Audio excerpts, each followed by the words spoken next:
reports coming up. All right, let's turn now to weather. Cooler weekend, but it is warming up. Meteorologist Lindsay Riley is here. Hi, Lindsay. Hey, yes, we are talking warmer temperatures, but we have to wait for the second half of the work week. We will start off at 70 degrees for the high on Monday, 71 Tuesday, but by Thursday we are back in the low 80s. Average right now is in the mid 70s, 76 to be exact. Up in Flagstaff, high temps Monday and Tuesday in the 40s, but we're going to get to the 60s in Flagstaff by Friday. Lots of dry weather moving our way this week. So the big story is the warm up. Tonight, some cold temperatures. We have teens and 20s for many areas up in the high country and 30s and 40s even for the lower deserts. 47 tonight in Phoenix. Out the door tomorrow, cool temperatures between 7 and 9. You're going to need the jacket. Temperatures then getting into the 60s to near 70 degrees by the mid-afternoon. Sunshine all day. Wind speeds are going to be light. But again, we are tracking that warm up for the middle of the week. More on that coming up in my full forecast. Troy. All right, we'll see you in just a bit, Lindsay. Tonight, Phoenix police are looking for the person who stabbed a teenage boy to death. 12 News journalist Gabriella Becerra live in Chandler. Family and friends gathering, remembering that boy. So, Gabby, what happened here? Well, Troy, it was an emotional night as the community gathered outside of Chandler Regional Medical Center to remember 15-year-old Jalen Reeves. Now, the family invited us to attend the vigil, but asked us not to record video during it, and we are respecting those wishes. The Ahwatukee community is heartbroken after the murder of Jalen Reeves. He was a light in all of our lives. With candles in hand, dozens of people who knew and loved the 15-year-old Mountain Point High School football player shared their grief and memories. He connected all of us through his love. He's loved us. He'll continue to love us, and we'll continue to love him, and he'll never be forgotten.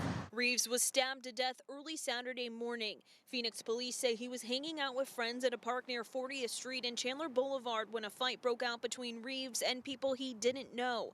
Now Reeves' teammates and coaches are reminiscing about who the young athlete was on and off the field. He had the best hair. He had the best smile. He was so good at football. And his family is shining a light on his kind, amazing soul. In his last act of kindness, family says Reeves is donating his healthy organs to save other lives. He would always protect us. He'd protect his friends. And in this way, he's protecting somebody else's life. And police are still looking for the person or people who killed Jalen. His family saying tonight they will not give up until they are brought to justice. If you have any information or video of the fight, police ask that you reach out to them or Silent Witness at 480-WITNESS to remain anonymous. Live in Chandler, Gabriella Becerra, 12 News.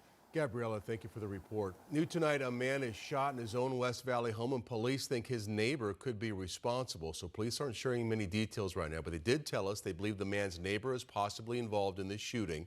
The neighbor was taken into custody after negotiating with detectives for several hours. This started about noon near 43rd Avenue and Bethany Home Road.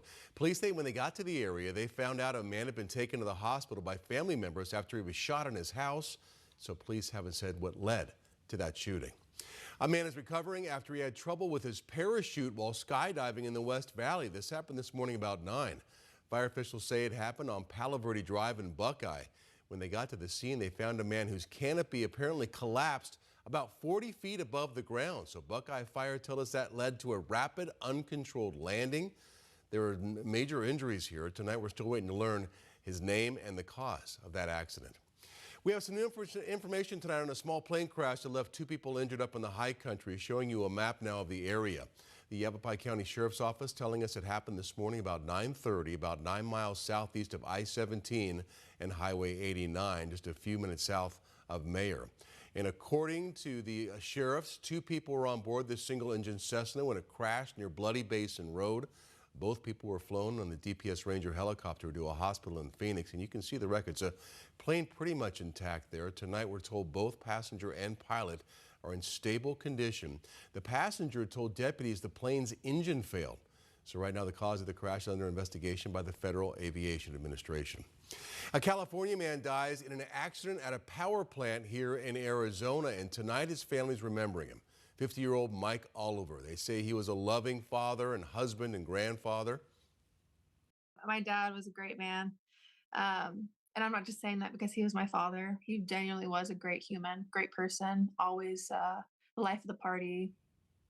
So Oliver was a valve mechanic. He was working as a contractor at the APS Red Hawk power plant in Arlington, about 50 miles west of Phoenix, when he's involved in some sort of accident. So his wife, Jennifer, tells 12 News the family hasn't been given a lot of information, but they know that he had been working on a crane and somehow fell. He died from blunt force trauma, according to the Maricopa County Medical Examiner. What exactly happened? Why did he fall? How did he fall? What could have been done to prevent that from happening? So in a statement, APS told 12 News they're deeply saddened by the incident, adding there were no other injuries and an investigation into what happened is now underway. So we've been reporting here on 12 News over the last few weeks. Tomorrow, the long-anticipated demolition of Metro Center Mall, at least part of it, will take place. Maybe you have some childhood memories there. It was once one of the biggest malls in the country, very popular place. Well, this is scheduled to start at 12 noon. Excavators taking down a portion of the Dillard's building there. And right before the demolition, there will be a ceremony, an event held by the developers where new renderings and the name of the new project will be unveiled. So 12 News will be there as the Valley Landmark is reduced to rubble before making way for what's being described as an urban village now that will take this mall's place. So the plan is to replace the space with apartments, a hotel, bars, and restaurants. So we'll have that for you tomorrow on 12 News. Governor Katie Hobbs expected to make a major announcement on securing the border in Nogales. According to the governor's office, Hobbs will address the state's ongoing efforts to combat drug trafficking and the influx of fentanyl. The governor also expected to detail plans on Operation Secure, with the creation of a state border coordinating office and the deployment of the National Guard to assist local and federal law enforcement in border communities. So this event is scheduled for 11 a.m. and 12 News will have a crew following the governor. The latest now on Decision 2024 in Pima County. Election workers have now finished counting votes, and Pima County Sheriff Chris Nanos has narrowly won re-election. The Democratic incumbent has beaten his Republican challenger by just 495 votes. He had 50.1% of the vote, and she had 49.9%. They were separated by, again, 495 votes after more than 487,000 ballots were cast in the election. Under state law, the race will go to an automatic recount because it's within the threshold of less than half of 1%. Coming up on 12 News, a remarkable story of this